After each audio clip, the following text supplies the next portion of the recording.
वालेकुम प्यारे बच्चों, आज हम प्यारे से सबक के साथ आपके पास हाजिर हैं। आप तैयार हो काम करने के लिए? जी हाँ, चलें शाबाश, कॉपी खोलें। बिस्मिल्लाहिर्रहमानिर्रहीम। शुरू करते हैं अल्लाह के नाम से। आप अच्छा सा काम कीजिएगा। जोड़ के तोड़ हैं प्यारे बच्चों। सबसे पहले आपको डेट का पता होना चाहिए। आज 15 तारीख है और दिन क्या है? मंगल। प्यारे बच्चों, आज हम जोड़ के तोड़ लिखेंगे। पानी, इसको आपने प लैदा अलिफ नून छोटी नी पानी सारी, ये आप सबको आता है।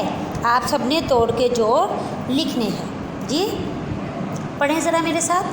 पानी, सारी, जाती, माली, सोती, ताली, बोली, गाड़ी, पानी, रोटी।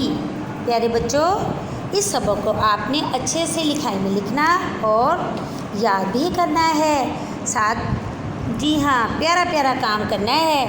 मैं उम्मीद करती हूँ आप सबको सारा काम करने में बहुत मज़ा आया होगा। जी हाँ, आपने अच्छे से लिखाई, अच्छे से पढ़ाई। जब आप स्कूल आएँ तो आपको सारा सबक आता हो। ठीक है, ओके, अल्लाह हाफिज़।